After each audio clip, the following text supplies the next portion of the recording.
Salut à tous, le journal du foot de ce mardi 7 avril. Le Real Madrid renonce à son plus grand rêve du mercato estival. D'après les informations du quotidien AS, le club merengue ne croit plus en l'hypothèse d'une arrivée de Kylian Mbappé cet été. Le PSG sera intransigeant sur ce dossier. Le Real change donc de stratégie et aurait décidé de décaler son offensive pour le champion du monde à 2021. Le Real espère surtout que l'attaquant du PSG ne prolongera pas son contrat actuel, ce qui pourrait permettre de l'acheter à meilleur prix. Affaire à suivre. Dans un entretien accordé au magazine Vogue Man Arabia, dont il fait la une, Neymar a évoqué ses pépins physiques des 2 dernières saisons. Il n'y a rien de pire pour un sportif professionnel qu'une blessure. J'en ai subi ces 2 dernières saisons et j'ai eu de nombreux moments de remise en question, a reconnu le Brésilien.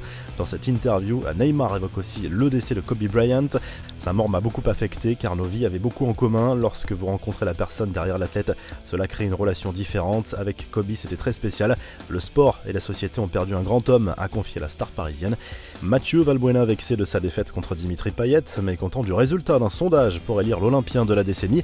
L'actuel joueur de l'Olympiakos l'a fait savoir sur les réseaux sociaux, en rappelant notamment son palmarès avec le club marseillais et en publiant quelques smileys pour décrédibiliser ce vote des supporters. Pourtant, sur 16 000 votants, près de 7 sur 10 ont choisi le Réunionnais sur ce duel. C'est bien connu, Mathieu Valbuena et Dimitri Payet n'étaient pas les meilleurs amis du monde lors de leur seule et unique saison ensemble. Ce n'est pas près de s'arranger. Quelques infos en bref, les soupçons de corruption sur l'attribution des Coupes du Monde 2018 et 2022 se confirment. Le réquisitoire du ministère de la Justice américain accuse notamment le Qatar et la Russie d'avoir soudoyé des officiels de la FIFA en échange de leur vote.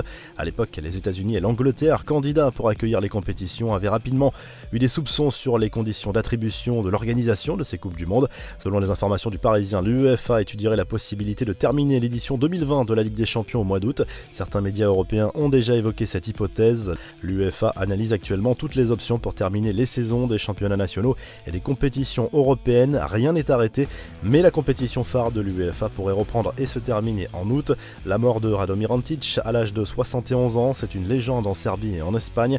Il s'agit tout simplement du seul entraîneur à avoir occupé le banc du Real Madrid, du FC Barcelone et surtout de l'Atlético Madrid avec les Colchoneros. Le coach serbe avait réalisé un doublé Coupe Championnat en 1996. Une Ligue 1 à 22 clubs la saison prochaine, c'est possible. C'est la solution avancée par le président du syndicat des joueurs. Dans l'hypothèse que le championnat ne puisse pas aller à son terme, il n'y aurait pas de descente cette année et 2 montées de Ligue 2 vers la Ligue 1, ce qui donnerait une saison 2020-2021 avec 4 descentes. La revue de presse France Football consacre notamment son édition hebdomadaire aux maillots de légende qui ont marqué les mémoires comme ceux de Saint-Etienne dans les années 70 et des Pays-Bas à la même époque. Un hommage est également rendu à Pape Diouf. En Espagne, Neymar fait à nouveau la une du quotidien Sport. Le journal catalan assure que le PSG est enfin prêt à accepter un paiement étalé pour le transfert du Brésilien. La porte s'ouvre, assure le quotidien, alors que le club parisien sera inflexible concernant Kylian Mbappé. En Italie, le Corriere dello Sport évoque la reprise qui se dessine tout doucement en Europe. Le Bayern a repris l'entraînement en Allemagne, l'Inter a rappelé ses joueurs étrangers. Le quotidien sportif parle par ailleurs de l'avenir de Mauro Icardi. Vous retrouvez l'actu foot sur topmercato.com, l'appli Top Mercato, et à très vite pour un nouveau journal du foot.